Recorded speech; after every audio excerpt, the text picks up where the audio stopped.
তেওঁ কিয় কোৰ্টলৈ গৈছে নমস্কাৰ দৰ্শকসকল, আহিছো অন্য এটা বিষয়ৰ মাজলৈ।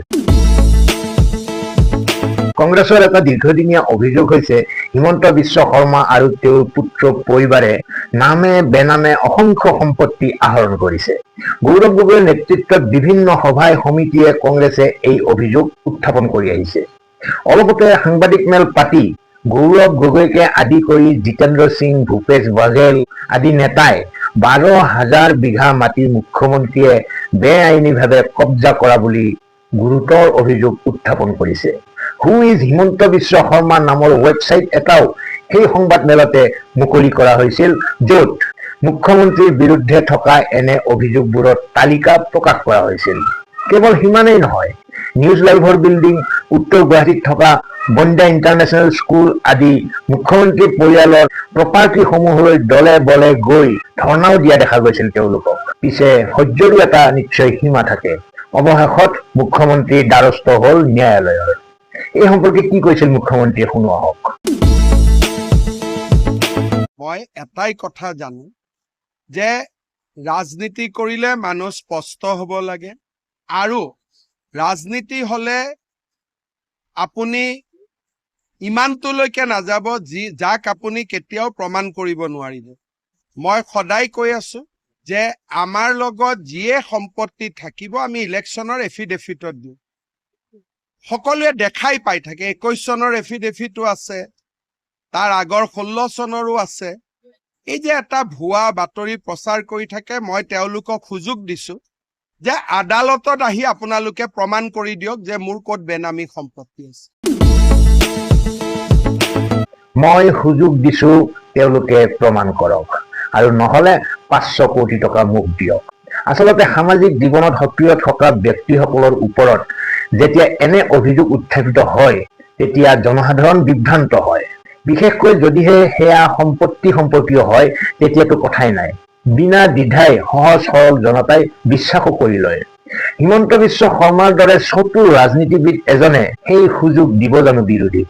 যি নহওক, ন্যায়ালয়ে কিমান গুৰুত্ব সহকাৰে গ্ৰহণ কৰিলে বাৰু বিষয়টো? মহাধিবক্তা দেৱজিৎ লন শইকীয়াৰ মুখেৰে অকণমান জানো আহক।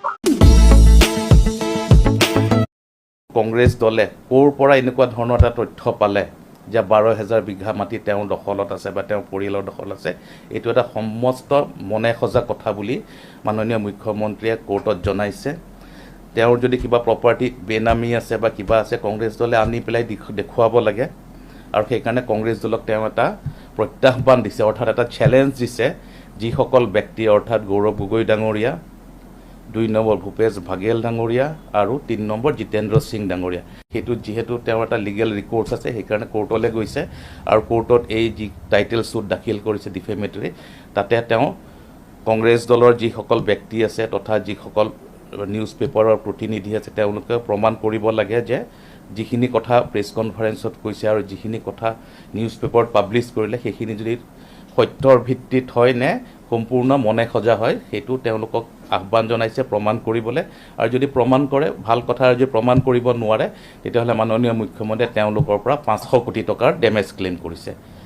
এই কেছটো শুনানি হোৱাৰ পিছত যোৱাকালি চিভিল জাজ ছিনিয়ৰ ডিভিজন 1 তেখেত অনাৰেবল জাষ্টিছ নয়নজ্যোতি শৰ্মা, তেখেতে গোটেই কথাখিনি চালে, গোটেই কাগজ পত্ৰবোৰ পৰীক্ষা কৰিলে।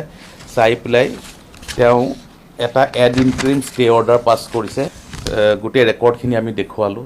দেখুওৱাৰ পিছত কোৰ্ট কনভিন্স হ'ল আৰু কৈছে যে এটা prima facie in favour of doctor Himanta Biswa Sarma make out হৈছে। এই 3জন ব্যক্তিক ৰেষ্ট্ৰেইন কৰিছে ফ্ৰম স্পিকিং এনি ফাৰ্ডাৰ।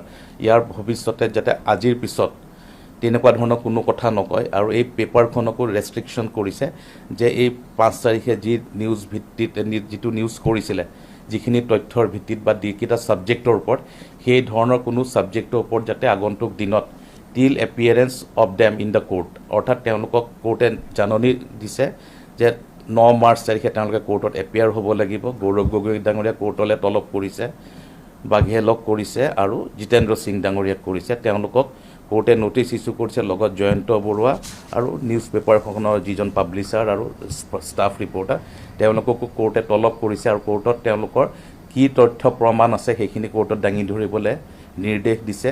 আৰু তেতিয়ালৈকে কোনো ধৰণৰ বাতৰি হিমন্ত বিশ্ব শৰ্মা বা তেওঁৰ পৰিয়ালৰ এগেইনষ্টত regarding any property, regarding Himanta Biswa শৰ্মাৰ election as chief minister, regarding Himanta Biswa শৰ্মাৰ any allegation of involvement in any scam, সেইবিলাকৰ ওপৰত কোনো ধৰণৰ বক্তব্য ৰাখিব বাধা দিছে, বাৰণ কৰিছে আৰু এই পেপাৰখনক তেনেকুৱা ধৰণৰ নিউজ কৰিবলৈ বাৰণ কৰিছে।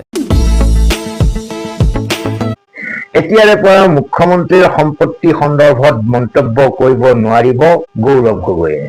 গৌৰৱ গগৈ, জিতেন্দ্ৰ সিং, ভূপেশ বাঘেললৈ ন্যায়ালয়ৰ এই নিৰ্দেশ। অসমীয়া প্ৰতিদিনৰ স্বত্বাধিকাৰী জয়ন্ত বৰুৱা, কাকতখনৰ প্ৰকাশক আৰু বাতৰি লিখা ষ্টাফ ৰিপৰ্টাৰজনলৈও এই নিৰ্দেশ প্ৰদান কৰিছে আদালতে। কেৱল সেয়াই নহয়, 9 মাৰ্চত সকলোকে আদালতত হাজিৰ হ'বলৈ নিৰ্দেশ দিছে আদালতে। এই সম্পৰ্কে আপোনালোকৰ প্ৰতিক্ৰিয়া নিশ্চয় কমেণ্ট বক্সত লিখিব। এইবাৰ গৌৰৱ গগৈৰ প্ৰতিক্ৰিয়া অকণমান শুনি লওঁ আহক। এতিয়া মুখ্যমন্ত্ৰী ইমান ভয়াতুৰ হৈ গৈছে, আজি কোৰ্টলৈ গৈছে। কিয় তেওঁ ৰাজনীতিবিদ নহয় নেকি? যদি তেওঁ কি জনতাৰ আদালতৰ ওপৰত বিশ্বাস নাই নেকি? তেওঁ কিয় কোৰ্টলৈ গৈছে? এতিয়া মুখ্যমন্ত্ৰী ইমান ভয়াতুৰ হৈ গৈছে, আজি কোৰ্টলৈ গৈছে। কিয় তেওঁ ৰাজনীতিবিদ নহয় নেকি? যদি তেওঁ কি জনতাৰ আদালতৰ ওপৰত বিশ্বাস নাই নেকি?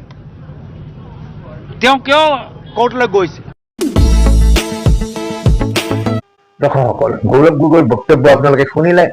এই কথাৰ পৰা বুজা যায় যে নিৰ্বাচনৰ আগত ইটো দলে সিটো দলক যিমান পাৰি মিছা অভিযোগ দিব পাৰে, সঁচাই হওক মিছাই হওক, জনতাই যাৰটো বিশ্বাস কৰে সেইটোৱে কৰিব। আৰু তাৰ বাবে ন্যায়ালয়ৰ কাষ চপাটো উচিত নহয়। চাওকচোন, জনতাক মিছলিড কৰি, মিছগাইড কৰি ক্ষমতা লাভৰ কি অসুস্থ কৌশল। কিন্তু কি কৰিব, নিৰ্বাচনৰ আগে আগে জনতাক মিছা আশ্বাস, মিছা প্ৰতিশ্ৰুতি, মিছা অভিযোগ, এইবোৰেইতো কংগ্ৰেছৰ নিৰ্বাচনী বৈতৰণি পাৰ হোৱাৰ পুৰণি কৌশল। পিছে দিন সলনি হ'ল, আজি সেই দিন আৰু নাই। জনতাও শিক্ষিত হ'ল। সঁচা কি মিছা কি সেই কথাৰ অনুসন্ধান আজি সকলো মানুহে নিজৰ হাতৰ মুঠিত থকা মোবাইলটোতে চাব পৰা হ'ল।